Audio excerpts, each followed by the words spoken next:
Na katika mpango huu Mzee Kitila nimeuangalia, nimeona kabisa sasa ni muda mwafaka wa kuitangaza bandari ya Kigoma kuwa ndio kitovu cha biashara kwa kanda ya Ziwa.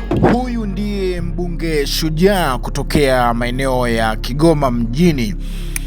Nadiriki kusema hivyo kutokana na jinsi ambavyo alivyojipambanua yeye mwenyewe kuhusisha kile ambacho anachokipambania katika ukubwa ambao Baba Levo ameuonesha bungeni na katika jimbo lake la Kigoma mjini. Inaonyesha wazi kabisa kwa hivi sasa mbunge ambaye anayetazamwa kama mkombozi wa karibu zaidi, ambaye mambo yake sio ya kuficha ficha, ni Revocatus Cryphon Chipando almaarufu kama Baba Levo.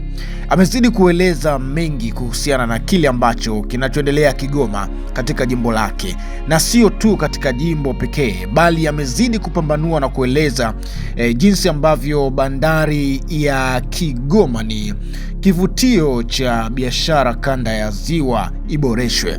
Kwa jinsi ambavyo alivyoeleza, imeonyesha wazi kabisa bandari ya Kigoma ilikuwa imeachwa kufanywa kazi kwa muda mrefu. Unaona bwana, kwa hiyo watumishi ambao wanafanya kazi katika bandari hiyo hutumia nguvu zaidi kuliko vifaa vya teknolojia ya kisasa, kutokana na jinsi ambavyo mambo yalivyozidi kubadilika. Baba Levo ameongea hayo akiwa bungeni.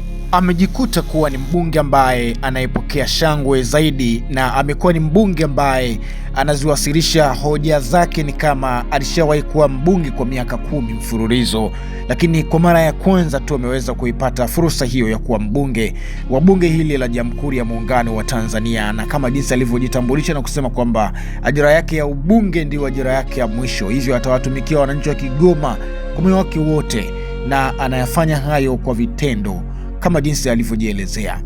Hivyo basi, kwa wale ambao walikuwa wakidhani kwamba Baba Levo ni kituko cha kwenye mitandao ya kijamii kuhusiana na vile ambavyo alivyokuwa akifanya mambo ya zamani, kumbe kila kitu kinaweza kuwa ni njia ya kuweza kukutoa katika eneo moja na kukupeleka katika eneo lingine. Nadhani kabisa hii itakuwa ni njia ambayo aliipata Baba Levo wakati ule kuweza ku move on, kusogea mbele zaidi katika kuyafikia malengo na ndoto kubwa ya kuweza kuwasaidia wananchi wa Kigoma, kwa sababu Mungu akikupa kusudi uweze kulitimiza, lazima kuna njia utazipitia. Zile njia ambazo Baba Levo Mtila Mfundi Majoba alizipitia ndizo hizo ambazo zimemfanya hawe hapo leo. Msikie Baba Levo. Na katika mpango huu Mzee Kitila nimeuangalia, nimeona kabisa sasa ni muda mwafaka wa kuitangaza bandari ya Kigoma kuwa ndio kitovu cha biashara kwa kanda ya Ziwa, kwa sababu sisi ndo tuko karibu na Kongo, na Kongo ndo nchi pekee yenye watu wengi katika ukanda wetu huu. Na Kongo, bahati nzuri, tumepata bahati, sio wana matumbo mazuri, wanakula kila kitu ambacho tunakitoa Tanzania tunakipeleka kule. Kwa ipo namna ambayo tukiitumia Kigoma, ambayo iko connected na Burundi, iko connected na Kongo, iko connected na Zambia, kuna nafasi kubwa ya nchi yetu kutengeneza pesa nyingi ambazo zitakuja kusaidia kwenye miradi mingine tofauti tofauti. Lakini pia kuna bandari yetu ambayo sasa hivi iko inaboreshwa pale. Tunaomba sana mzee wangu Kitila waweke mitambo ya kisasa. Sasa hivi pale gari moja kushushwa mzigo, yani unaona wanahaha wale jamaa, utafikiri sio wanafanya kazi gani? Yani wanatumia forklift lakini wanakuwa kama makuli.